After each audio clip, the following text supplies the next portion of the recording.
अस्सलाम वालेकुम नाज़रीन। ड्रामा सीरीज़ कभी मैं कभी तुम, इसमें हम देख रहे हैं कि किस तरह से अदील की हकीकत अब सबके सामने खुलने ही वाली है, क्योंकि उसके खिलाफ इकट्ठे हो गए हैं सबूत। और ये सबूत इकट्ठे किए हैं मारूख ने, जिसको प्लांट किया था रुबाब के वालिद मंसूर अली ख़ान ने। और ये सारे सबूत जो हैं वो उनके पास पहुंच चुके हैं और उन्होंने उसकी सारी डिटेल्स निकलवा के रुबाब को दिखाते हैं। रुबाब को पहले तो यकीन नहीं आता। वो कहती है, बाबा ऐसा तो हो ही नहीं सकता, अदील मुझे कभी धोखा नहीं दे सकता।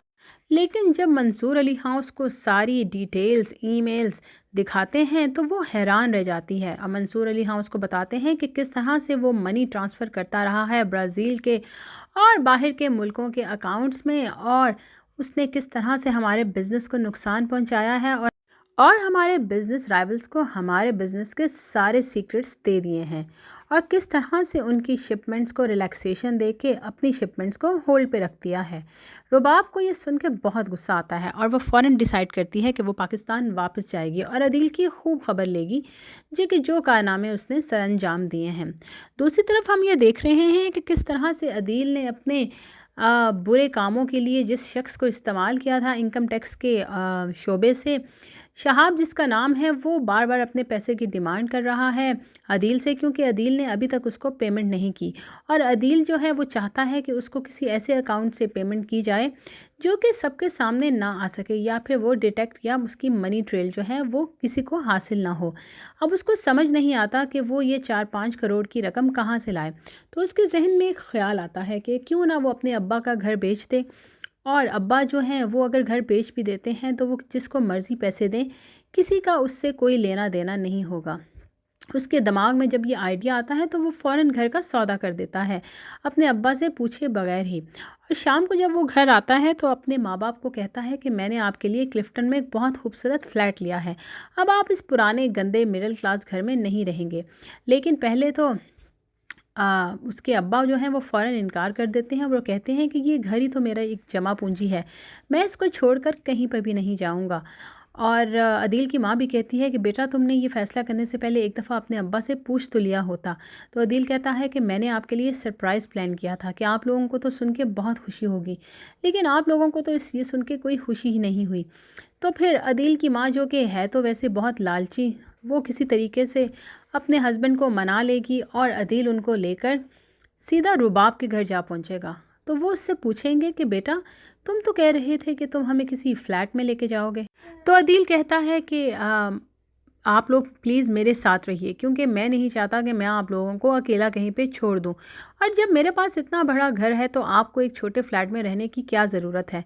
वो दरअसल अपने माँ बाप को बहला फुसला कर बस अपने रुबाब के घर में ले आया है, और उनका घर तो उसने हथिया ही लिया है। अब जब रुबाब वापस आएगी तो वो जब अदील के माँ बाप को यहाँ पर देखेगी तो उसको बहुत गुस्सा आएगा, और जब अदील इसको बताएगा कि वो यहाँ पे रहने के लिए आ गए हैं तो वो अदील से कहेगी कि मैं इन लोगों को बिल्कुल यहाँ पे बर्दाश्त नहीं कर सकती। ये कोई ओल्ड एज होम नहीं है कि जिसका जब तुम्हारा दिल चाहे जिसको भी उठाकर यहाँ पे ले आए। जल्दी से इनका कोई बंदोबस्त कर लो, क्योंकि मैं भी इनके घर में गई थी तो थोड़ा ही अरसा रही थी और इसके बाद मैं वापस अपने घर आ गई थी। इत्तेफाक से ये सारी बातें जो हैं वो अदील की माँ सुन लेती है और उसकी आंखों में आंसू आ जाते हैं, और उसके सामने भी रुबाब का असल चेहरा आ जाता है। और उसको फिर शर्जीना की याद आती है कि किस तरह शर्जीना उसकी खिदमत करती थी, और रुबाब जो है उसने किस तरह से उनको अपने घर से निकालने की बात की। वो दोनों तो इस कदर मजबूर होते हैं कि अब उनके पास तो जाने का कोई ठिकाना नहीं होता, क्योंकि अदील ने उनका घर भी बेच दिया है। अब वो जाएं तो जाएं कहाँ पे। दूसरी तरफ मुस्तफ़ा और शर्जीना जो हैं उनके दरमियान भी इख्तलाफात बढ़ रहे हैं, क्योंकि शर्जीना जो है अब उसको मुस्तफ़ा बिल्कुल टाइम नहीं देता, और अपनी नई जॉब में वो इस कदर बिज़ी है कि उसको ये भी याद नहीं रहता कि शर्जीना ने शाम को अपनी बहन के बेटे के अकीक़े में जाना है। वो तैयार होकर उसका इंतज़ार करती रहती है, लेकिन वो बहुत लेट आता है।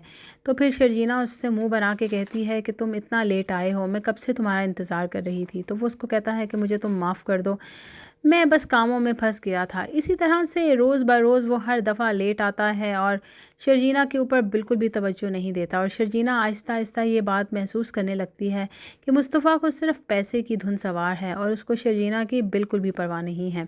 ہر وقت وہ شرجینا کو کہتا تو ضرور ہے کہ شرجینا تم یہ کھا لو، میں تمہارے آرام کا خیال رکھ رہا ہوں، لیکن وہ اپنا ٹائم جو ہے وہ شرجینا کے اوپر بالکل بھی سپینڈ نہیں کرتا، اور شرجینا کو اس کنڈیشن میں بہت زیادہ پیار، محبت اور کیئر کی ضرورت ہے، اور وہ اس بات کو بہت زیادہ فیل کرتی ہے، اور ان دونوں کے درمیان اسی بات کو لے کر جھگڑے سٹارٹ ہو جائیں گے، کیونکہ شرجینا جو ہے وہ بہت ایکسائٹڈ ہے اپنے بچے کے لیے، لیکن مصطفیٰ جو ہے وہ چاہتا ہے کہ ابھی ان کی زندگی میں اتنی ذمہ داریاں نہ بڑھیں، اور وہ بار بار شرجینا کو کہتا ہے کہ پہلے ہم دونوں کے خرچے جو ہیں وہ بہت مشکل سے پورے ہو رہے ہیں، ابھی تو میری جاب لگی ہے، اور اب یہ بچہ، اس کی بھی بہت ساری ضرورتیں ہوں گی، بہت زیادہ اس کی ڈیمانڈ ہوں گی، اور میں ابھی ان جھنجٹوں میں نہیں پڑنا چاہتا۔ لیکن شرجینا اس کی باتیں سن کے پریشان ہو جاتی ہے، اور وہ کہتی ہے کہ جس پیرنٹس کا پہلا بیبی ہو وہ لوگ تو اتنے زیادہ خوش ہوتے ہیں اور ایکسائٹڈ ہوتے ہیں، لیکن میں نے تو تمہاری باتوں میں یا تمہارے دل میں کوئی ایسی ایکسائٹمنٹ نہیں دیکھی۔ تو مصطفیٰ کہتا ہے کہ میں چاہتا ہوں کہ تمہیں دنیا کی ہر آسائش اور ہر آرام پہنچایا جائے۔ تو وہ کہتی ہے تم ہر وقت میری فکر کرتے ہو لیکن میرے بچے کی نہیں۔ تو مصطفیٰ اس بات سن کے خاموش ہو جاتا ہے، اور پھر ہم آنے والی ایک ساتھ میں یہ بھی دیکھیں گے کہ کیسے ان دونوں کے درمیان جو ہیں بچے کو لے کر لڑائیاں ہوتی ہیں، کیونکہ مصطفیٰ چاہتا ہی نہیں کہ ابھی اس کے اوپر کوئی ذمہ داری پڑے۔ وہ چاہتا ہے کہ پہلے وہ بہت سارا پیسہ کما لے، اسٹیبل ہو جائے، اور اس کے بعد پھر وہ لوگ اس بچے کو جنم دیں۔ لیکن شرجینا جو ہے وہ بالکل اپوزٹ سوچتی ہے۔ وہ یہ سوچتی ہے کہ اس دنیا میں آنے والا ہر انسان، ہر بچہ جو ہے وہ اپنا رزق لے کے آتا ہے، اور اس بات سے فرق نہیں پڑتا کہ ان کے پاس زیادہ پیسے ہیں یا نہیں، اور یہی باتوں کی وجہ سے ان دونوں کے درمیان لڑائیاں بڑھ جائیں گی، اور شاید شرجینا جو ہے وہ ناراض ہو کے اپنے امی ابو کے گھر چلی جائے کسی بڑی لڑائی کے نتیجے میں۔ اور اس کے بعد پھر ہم دیکھیں گے کہ کس طرح سے مصطفیٰ جو ہے وہ پھر اکیلا رہتا ہے، اور کیسے وہ پھر شرجینا کو منانے جائے گا، اور ان کے درمیان جو ہیں وہ کیسے اختلافات دور ہوں گے۔ دوسری طرف جو عدیل ہے، کیا اس کی جو ہے پول جو ہے وہ سب کے سامنے کھلنے والی ہے، اور شاید اس کے ماں باپ کے سامنے بھی اس کو یہ پتہ چل جائے کہ یہ جو گھر ہے اس نے یہ کسی کو اپنے برے کاموں کے لیے رشوت کے طور پہ یوز کیا ہے۔ جب یہ ساری حقیقت سب کے سامنے کھل جائے گی تو آپ اندازہ لگا سکتے ہیں کہ عدیل کے ساتھ کیا سلوک ہوگا۔ وہ تو کہیں کا نہیں رہے گا، نہ اس کے پاس گھر ہوگا، نہ اس کے پاس جاب رہے گی، اور وہ بالکل سڑک پہ آ جائے گا۔ اس وقت پھر شاید شرجینا اور مصطفیٰ جو ہیں وہ ان کی مدد کریں، اور شاید پھر عدیل جو ہے وہ اپنے کیے پہ شرمندہ ہو، اور اس کے ماں باپ کو بھی اس بات پہ بہت زیادہ افسوس ہو کہ کیوں انہوں نے شرجینا اور مصطفیٰ کو اپنے گھر سے بے دخل کیا تھا۔ یہ ساری اپڈیٹس جاننے کے لیے آپ ہمارے ساتھ رہیے گا، ہمارے چینل کو سبسکرائب کیجیے گا، اور کامنٹ باکس میں اپنے کامنٹ کا اظہار ضرور کیجیے گا۔ تھینک یو سو مچ۔ اللہ حافظ۔